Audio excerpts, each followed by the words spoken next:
Hello, teachers and students. This is week 3, lesson 1, so 3.1 of unit 2 of the middle school ENL Standalone curriculum. So let's break down this lesson, what's going to happen in this lesson. You have lots of slides over here at the beginning of this presentation that have things like standards, a unit overview, some considerations for teaching this lesson,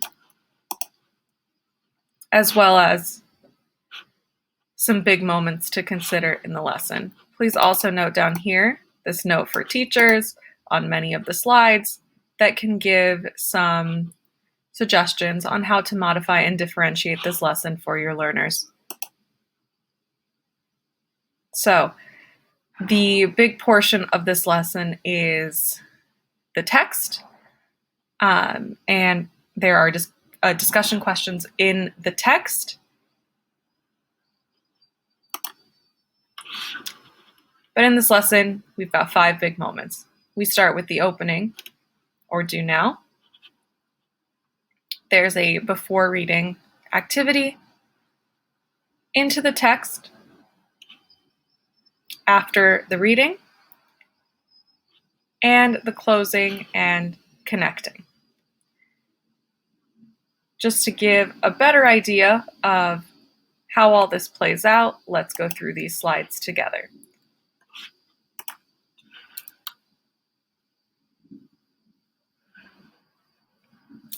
So the first slide that your students will see is the opening or do now. They'll analyze this image and do a see, think, wonder with some sentence stems. Next, you'll go to the before reading, where they'll fill out the vocabulary words into the blanks to create some possible sentences from the text.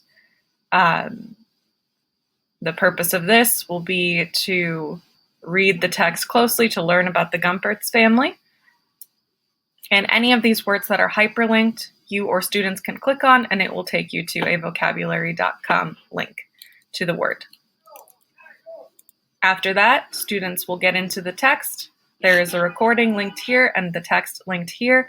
Please note that the text that's linked here is a PDF. If you would like the document version, please see this lesson folder on TeachHub. The students will also do a double entry journal, which you might consider handling a few different ways, and I'll go over that in the tech considerations for how would be easiest for your students to fill this out. After that, students will do a writing activity in the perspective of Natalie. So, who is she? To what audience is she writing to? What is the general format, as well as the topic? So this might be a good place to model for your learners if they would have trouble starting that themselves. At the end of the lesson, you'll see these closing and connecting questions. You can select which questions you think would be most pertinent for your students, and as we'll speak about in the tech considerations in 1 second, how you would integrate that into your lesson documents. So students will produce writing at several points during the lesson. So the opening and do now and the before reading possible sentences will be covered in this video. And then it's on to teachers and students. So the text annotation, double entry journal, after reading RAFT writing, and closing and connecting questions will be student and teacher led. So as I mentioned before, the text presented in the presentation is a PDF link, and teachers can assign that PDF using tools like Kami or Markup or other PDF marking tools for students to annotate. The document version is also available along with the audio file on TeachHub in the lesson folder. Teachers can add extra slides in Google Slides before assigning to students, so by making a copy of the presentation and adding in slides for students to type. It also may be helpful to create a Google document that houses all of the writing elements for this lesson and any necessary scaffolds for students to follow along throughout. And teachers may choose questions from the closing and connection to have their students interact with. This can go on the Google Doc. This can go on the Google Slides. You know your students best. So if you think about which questions would start the best conversation or best suit their level. All of those questions are there available for you on this slide. And this will be the last slide in the student-led presentation. All right, so let's get into it. Let's start our lesson together. So our unit is New York City, a city of immigrants. Week 3, the Gumpert's family.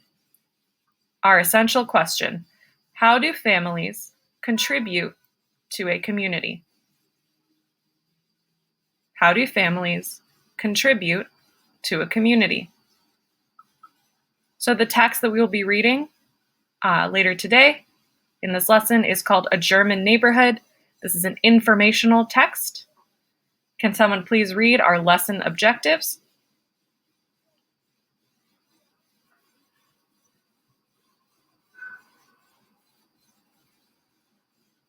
All right. To read closely in a text in order to make logical inferences. To interpret words and phrases as they are used in a text. So if any of those words, like interpret, or logical, or inferences, you're maybe not sure about what they mean, you can do a quick search and find their definitions. So the first thing we are going to do is we're going to look at this image right here. Think about what we see, what we think, what we wonder. What we see, what we think, and what we wonder. So there's some helpful sentence starters down here for you. So you're going to complete the sentences. In this image, I see. What do you see here? I think that, so based on this image, what is something that you can infer? What is something that you think about this image? And one thing you wonder. So one thing that you're kind of confused about, that you're not sure, that you might want to ask this family. All right, please pause the video now and fill out these sentences.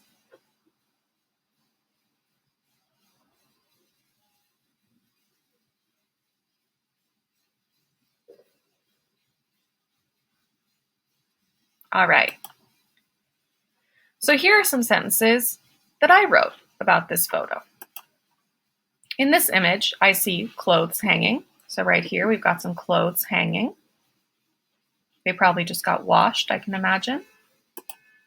In this image, I see plates on the table. So here are some plates. In this image, I see a cupboard on the wall. So right here, they're storing some of their cups and bowls. In this image, I see that the walls are blue. So I'm looking at the walls, and they look like they're blue here. I think that a family lives here.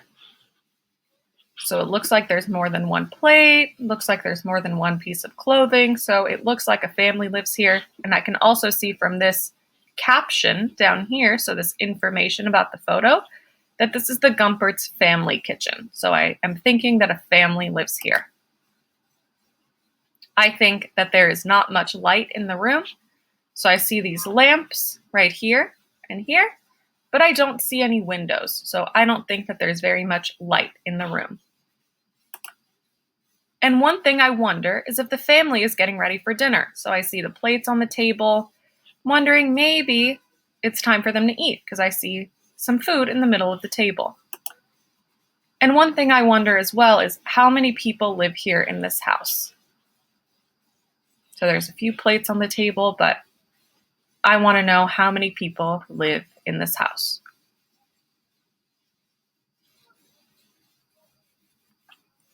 All right, make sure that you have your sentences written down on whatever your teacher would like you to have them written down.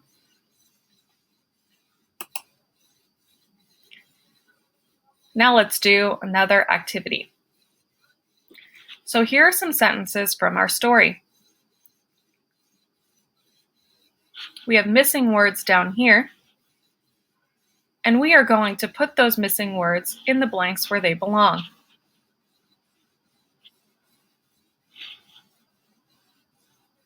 Students, check in with your teachers where they would like you to complete this activity. If you're not sure, can someone read the set the purpose out loud, please?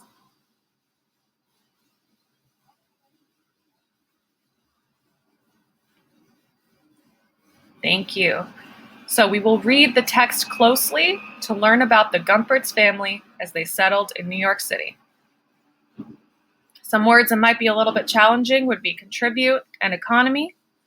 On the slides, you can click on these links and you'll be able to see what they mean. It'll take you right to the definition here as well. You can click on these words if you're not sure what they mean.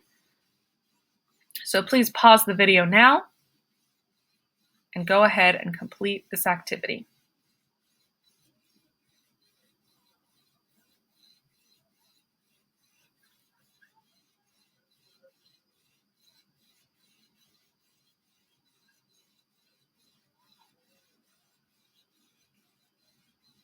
All right, you will go over those with your teacher a little bit later. All right, now we get to the fun part. This is your turn in the lesson. So we're going to start out with the text now. You can listen to a recording of the text, and you'll respond to the guiding questions that are written inside of the text. And then using this double entry journal, you'll choose sections of the text that are interesting to you and add your thoughts or reactions on the other side. So if you found a quote interesting, you could copy that into this column and then write your thoughts and reactions into this column. After this, you may be able to check in with your classmates about whether or not they chose similar or different sections of the text and whether or not you had the same reactions. Once you're done with this, your teacher will take you through a writing activity. So you will write a little paragraph in Natalie's perspective. And there's some examples of what you could write about a person. And then that'll be the end of our lesson. So your teacher might have a few questions like these for you to answer at the end of your lesson. But for now, go ahead and get started on the reading. Good luck.